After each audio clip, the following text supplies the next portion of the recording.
وحده لا شريك له وأشهد أن محمدا عبده ورسوله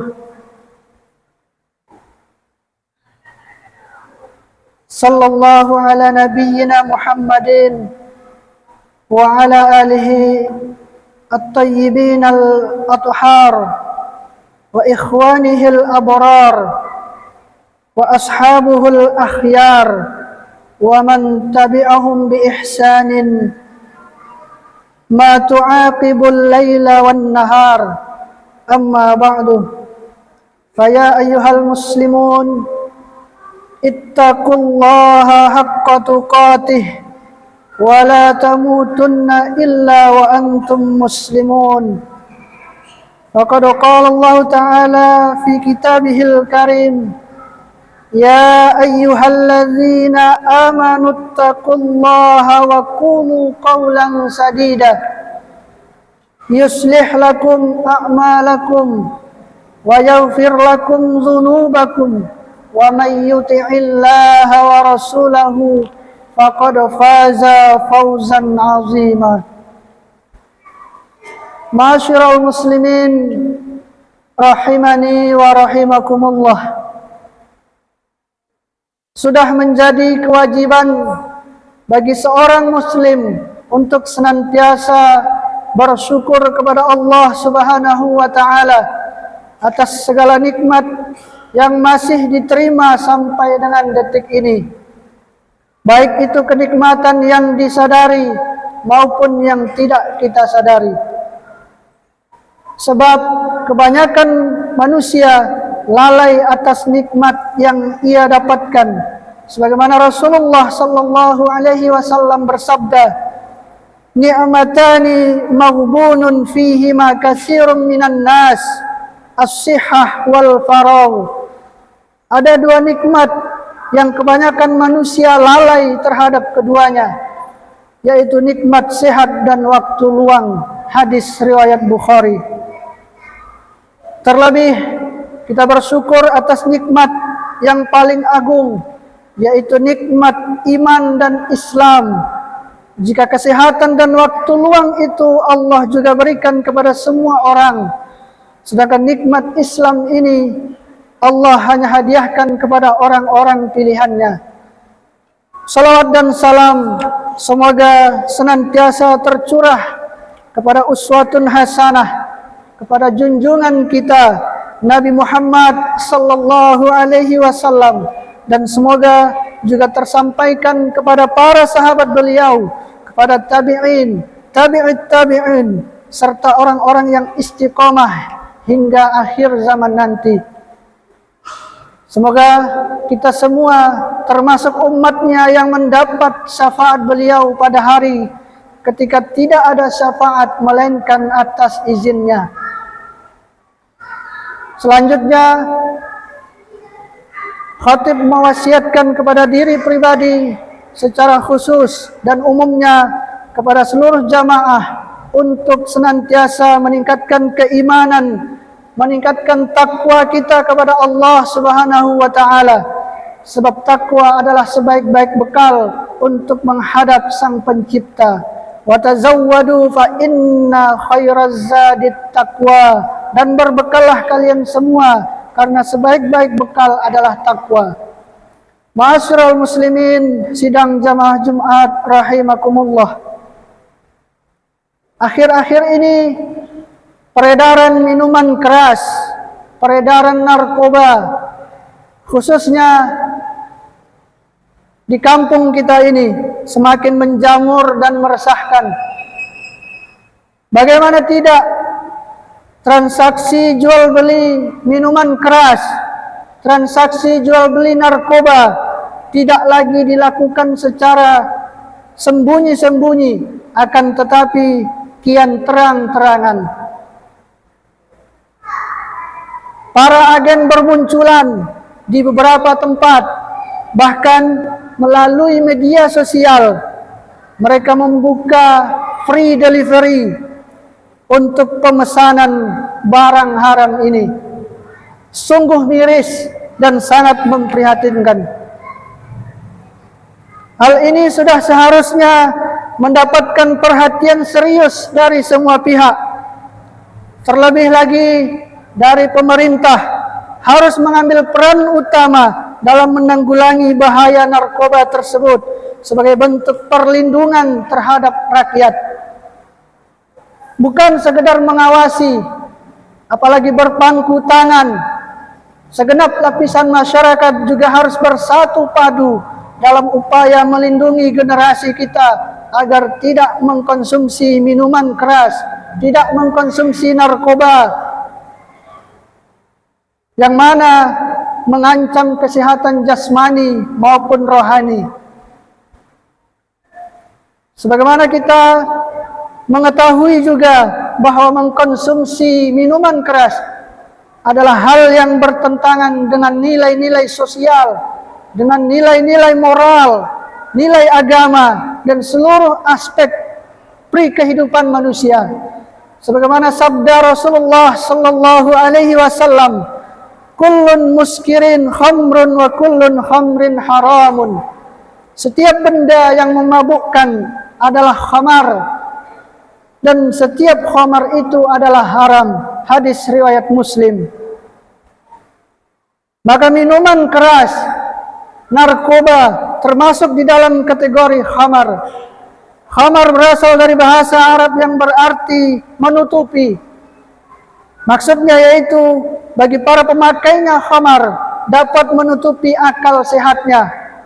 Maka khamar di samping secara umum akan merusak kesehatan fisik, tetapi juga merusak kesehatan akal pemakainya. Patutlah kiranya kita kembali mengingat betapa Allah Subhanahu wa taala telah secara tegas melarang minuman keras atau khamar. Larangan minuman keras atau khamar di dalam Al-Quran memang bertahap, namun ada akhirnya khamar dihukumi haram secara mutlak. Sebagaimana firman Allah Subhanahu wa taala, "A'udzu billahi minasy syaithanir rajim. Ya ayyuhalladzina amanu innamal khamru wal maisir wal ansabu wal azlam rijsum min amali syaitan fajtanibuhu la'allakum tuflihun." Hai orang-orang yang beriman, sesungguhnya meminum khamar, berjudi, berkorban untuk berhala, mengundi nasib dengan panah adalah perbuatan keji, termasuk perbuatan syaitan. Maka jauhilah perbuatan-perbuatan itu agar kamu mendapat keberuntungan. Quran Surah Al-Ma'idah ayat 90. Ma'asyiral muslimin rahimani wa rahimakumullah. Islam mengharamkan khamar karena bahaya yang ditimbulkannya sangat dahsyat. Tak hanya dari sisi kesehatan, dampak sosial yang ditimbulkan juga sangat besar. Betapa banyak kasus pembunuhan, kasus pemerkosaan, serta kejahatan lainnya yang ditimbulkan akibat mengonsumsi minuman keras, mengonsumsi narkoba. Di antara keburukan yang ditimbulkan yaitu yang pertama, minuman keras atau khamar merupakan induk dari segala kejahatan. Rasulullah sallallahu alaihi wasallam bersabda, "Al-khamru umul khaba'is, wa man syaribaha lam yaqbalillahu minhu salatan arba'ina yawman, fa in mata wa hiya fi batnihi mata mitatan jahiliyah." Khamar itu adalah induk keburukan, ummul khaba'is, dan barang siapa meminumnya maka Allah tidak menerima salatnya selama 40 hari. Maka apabila ia mati sedang khamar itu ada di dalam perutnya, maka ia mati dalam keadaan bangkai jahiliyah. Hadis riwayat At-Tabarani. Akibat meminum minuman keras, maka akan hilanglah akalnya, sehingga akan membuka peluang untuk melakukan kemaksiatan lainnya. Seperti berkata kotor, melakukan kekerasan, pencurian, perkosaan, dan lain sebagainya. Ada sebuah kisah yang menarik yang bisa kita ambil pelajarannya dari Utsman bin Affan rahimahullah. Beliau menceritakan bahwa dahulu ada seorang ahli ibadah yang dikenal sebagai sosok yang paling rajin beribadah, sehingga ada seorang wanita yang menyukainya.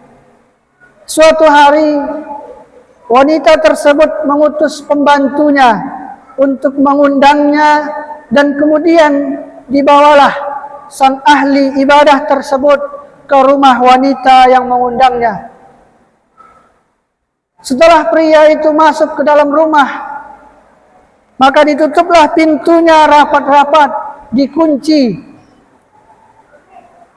Mata sang ahli ibadah tadi tertuju kepada sosok seorang wanita yang cantik dengan pakaian yang mengumbar syahwat, sambil membawa secangkir minuman keras, dan di dekatnya ada bayi yang masih kecil.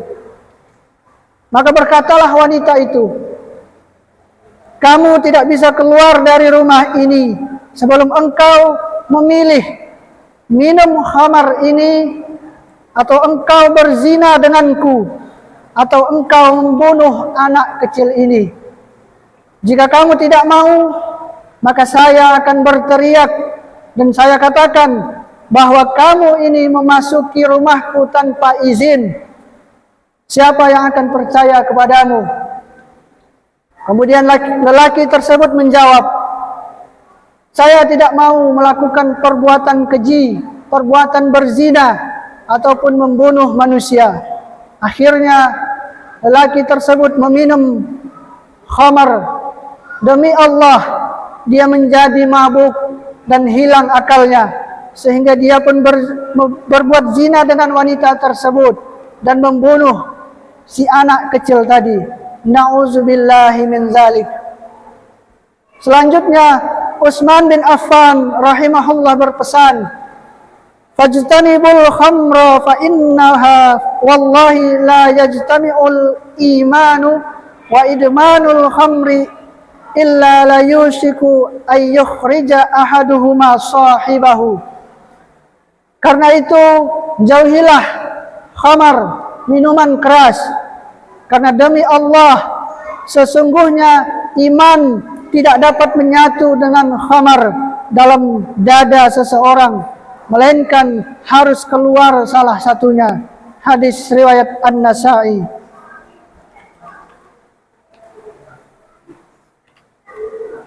Kemudian di antara keburukan yang lainnya, yaitu khamar memiliki dampak buruk terhadap kesehatan. Secara medis, minuman keras dapat berdampak, yang diantaranya yaitu kerusakan otak, gangguan fungsi hati, kerusakan pankreas, gangguan sistem pencernaan, penyakit jantung, peningkatan resiko terkena kanker, dan lain sebagainya. Sebagai ilustrasi, dipaparkan bahwa salah satu bahaya alkohol yang juga tidak bisa disepelekan adalah gangguan fungsi dan kinerja otak. Hal ini terjadi karena konsumsi alkohol berlebihan dapat membuat zat tersebut menumpuk di otak dan menyebabkan kerusakan pada otak serta jaringan saraf. Mengkonsumsi alkohol dalam jangka pendek bisa menimbulkan berbagai efek pada otak, seperti kesulitan berpikir dan konsentrasi, kehilangan keseimbangan, penglihatan yang kabur, dan sakit kepala. Sementara itu, dalam jangka panjang, minuman keras, alkohol bisa membuat otak rusak secara permanen. Ma'asyiral muslimin rahimani wa rahimakumullah. Kemudian dampak terburuk yang ketiga, yaitu minuman khamar termasuk dosa yang besar. Khamar dengan segala bentuknya membawa rantai dosa yang panjang. Dia tidak hanya mencampakkan peminumnya dalam laknat, tetapi juga menyeret banyak pihak memiliki keterlibatan. Sebagaimana sabda Rasulullah sallallahu alaihi wasallam, la'anallahu al-khamra wa syaribaha wa saqiyamaha wa ba'i'aha wa mubta'aha wa asiraha wa mu'tasiraha wa hamilaha wal mahmulata ilaih. Allah melaknat khamar, orang yang meminumnya, orang yang menuangkannya, penjualnya, pembelinya, orang yang memerasnya, orang yang mengambil hasil perasannya, orang yang mengantarnya, dan orang yang meminta diantarkan. Hadis riwayat Abu Daud dan Ibnu Majah. Itulah 3 dampak terburuk yang akan kita alami jika kita selalu mengkonsumsi minuman keras, mengkonsumsi narkoba. Ma'asyiral muslimin rahimani wa rahimakumullah. Semoga dapat membangun kesadaran kita semua akan bahaya minuman keras, akan bahaya narkoba yang nyata berada di depan mata kita. Di samping kita sangat berharap pemerintah mengambil peran utama dalam menanggulangi bahaya tersebut. Sebagai umat Islam, kita juga harus mengambil peran dalam kapasitas kita masing-masing dalam menyelamatkan umat dan generasi kita. Semoga Allah Subhanahu wa taala senantiasa memberikan perlindungan, memberikan bimbingan dan kemudahan kepada kita semuanya. Amin ya rabbal alamin. Fastabiqul khairat. Aqulu qawli hadza wastaghfirullah innahu huwal ghafurur rahim.